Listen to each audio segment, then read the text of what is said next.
स्वाभाविक भाव में ओडिशा रे 2027 प्रारंभ में पंचायत निर्वाचन हवा कथा कारण जो बर्तमान पंचायत गुड़िक अच्छी कार्यकाल 5 वर्ष कार्यकाल से पूरी ता पूर्व राज्य निर्वाचन कमिशन से निर्वाचन व्यवस्था करेंगे किंतु आ भितर हठात बीजेपी राज्य सभापति कहले जे पंचायत निर्वाचन आगुर हम कहीं आगुर हम ना जनगणना आरंभ हम 27 कारण जनगणना जो अधिकारी माने सामिल हुंती से माने पंचायत निर्वाचन से सामिल करा जाए से स्ट्रक्चर टाकू तेणु गोटे कन्फ्लिक्ट हम जनगणना निश्चित हम जनगणना धार्य हो नोटिफिकेशन हो जाए समय पड़ो ना हुए तो पंचायत निर्वाचन घुचा पड़ो एबे पंचायत निर्वाचन को लेकिन केरल जो एसआईआर हवा पूर्व यही प्रसंग केरल सरकार उठे यहाँ नसरा पद से सुप्रीमकोर्ट शुणी कहले आप जुक्ति अच्छे तेणु ये घटना ओडिशा क्षेत्र में जेतु जनगणना आहरी सांघातिक जनगणना केंद्र सरकार नोटिफिकेशन कर सारी 2027 जनवरी आरंभ हम ओडिशा रे तो जो माने करेंगे जनगणना जो माने स्कूल शिक्षक आरंभ कर जिला सब डिविजन ठू आरंभ कर सब स्तर जो अधिकारी माने सामिल हे हुंती से माने पंचायत निर्वाचन कंडक्ट कर दायित्व रुहन तो से दृष्टि गोटे कन्फ्लिक्ट हम से दृष्टि हे तो राज्य सभापति बीजेपी कहले आगुआ करा किंतु आगुआ करने जो कार्यकाल अच्छी 5 वर्षिया कार्यकाल पंचायत कमे पड़ो से पंचायत आईन संशोधन करा पड़ो अवश्य सरकार चाहिए गोटे इमरजेंसी जरूरी व्यवस्था ऑर्डिनेंस जरिया कर आगुआ करें कि कथा हूँ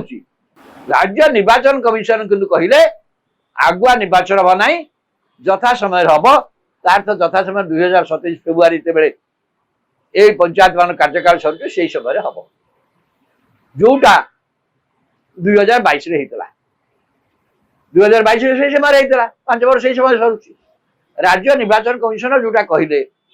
कारण सी तो कंडक्ट करेंगे या भर किंतु आउ गोटे कथा बहु बार चर्चित होउची जहाँकि विभिन्न समय सरकार पंचायत राज मंत्री जे राज्य में जमी तहसील ब्लॉक जमी पुनर्गठन कथा एनएसी हवा कथा है पंचायत पुनर्गठन हम जदि पंचायत पुनर्गठन में सी गोटे आउ गोटे प्रक्रिया पंचायत जो संख्या अच्छी से संख्या बढ़ संख्या बढ़नी केवल सीमा एकर सकर हम ये कार्य होनी यदि कार्य आरंभ हुए पंचायत निर्वाचन ठीक समय करवा संभव हेनी से कम जब वर्ष से आरंभ करती सी गोटे वर्षिकिया कार्यकलाप विभिन्न स्तर या पड़ो लोक हियरिंग ना पड़ो लोक मान शुणाणी करा पड़ो बहुत कथा अच्छी कौ पंचायत तार हेडक्वार्टर कौटी हम ये सब कथा रही मुझे जानी पंचायत पुनर्गठन पे सरकार जोटा कहते करेंगे ना ना पंचायत संख्या बढ़े कि ना कहते करेंगे कि जना ना जहाँ ना स्वाभाविक भाव में हम ताले 2027 आरंभ में फेब्रुआरी मासरे ही पंचायत निर्वाचन करा पड़ो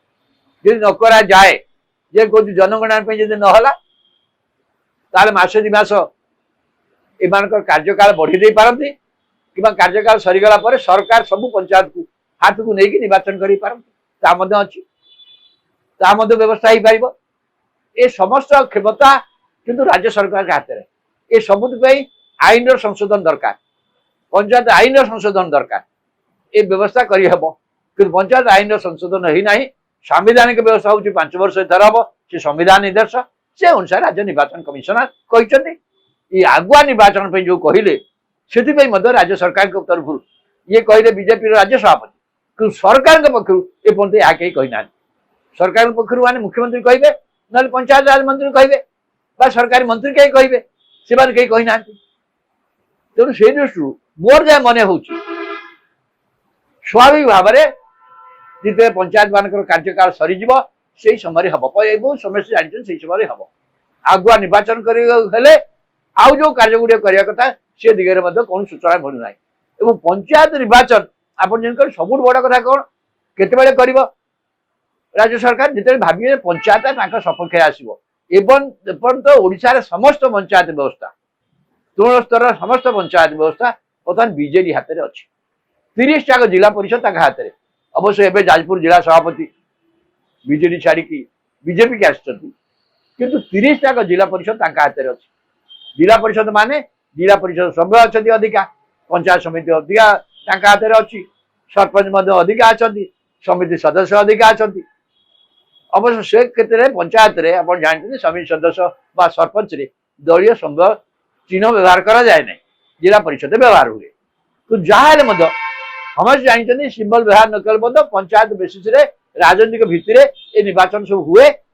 स्वाधीनता निर्वाचित होती निर्वाचित है स्वाधीन सदस्य माने जो दल क्षमता थाए सियाड़ को चली जाती एक आम जाचे किंतु जहाँ भी पंचायत निर्वाचन में कौ सपक्ष क्या दल बीजेडी चाहिए बीजेपी कौन चाहिए से क्षमता को आजाई जेहेतु तृण हाथ में ना तृण हाथ को आसू से जो पंचायत निर्वाचन कले सपक्ष में जीव जनमत से समय निर्वाचन करने चाहिए से आगुआ हो पारे पछुआ भी हो पारे ठीक समय भी हो पारे यहाँ गोटाए बड़ कथा मन रखिता कहीं जदि टेस्ट हम नुआपड़ा उपनिर्वाचन जितने अर्थ नुह जे राज्य जनमत सपक्ष अच्छी राज्य जनमत जाने पंचायत निर्वाचन पौर निर्वाचन आ पंचायत निर्वाचन हूँ बहुत गुरुत्वपूर्ण था आ भर राज्य सरकार कहते 28 एनएसी 28 जो नुआ एनएसी निर्वाचन जून सुधा करेंगे बोली से जून सुधा करने से पंचायत गुड़ी अच्छी पंचायत को लेकिन से पंचायत कार्यकाल सारे पड़ो से निर्वाचन करने पड़ो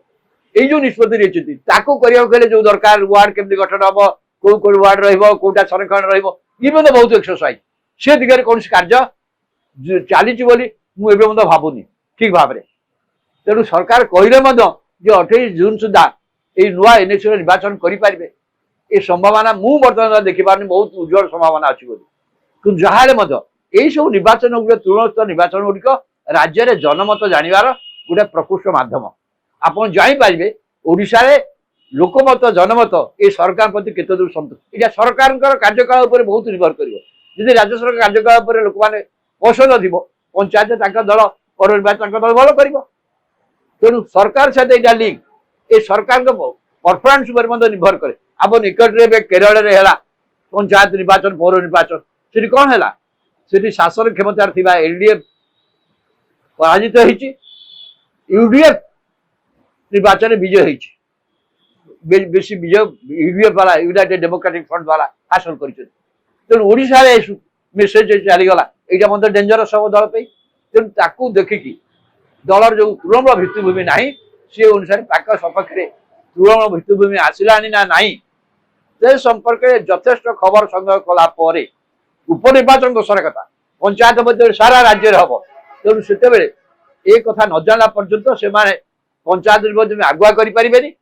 बर पछुआ करमती आगुरी उपनिर्वाचन में राज्य निर्वाचन कमिशन गोटा कहते गत वर्ष आप जानते घोषणा करदे करें कि राज्य सरकार चाहिए तेणु उपनिर्वाचन हो पारे जो आसन खाली पड़ी जो लोक मरी जाती लोक चली जाती आसन खाली पड़ी तार मध्य हो पारानी कहीं राज्य सरकार चाहिए ठीक ये भाया राज्य सरकार जनमत सपक्ष आसला आसबार संभावना अच्छी से चाहिए पंचायत तेणु आगुआ निर्वाचन हो पछुआ हो से निर्भर कर यहाँ से निश्चित भाव में अपेक्षा कर पड़ो देखा पड़ो सरकार कौन कर पंचायत राज विभाग कौन कर लक्ष्य करा पड़ो।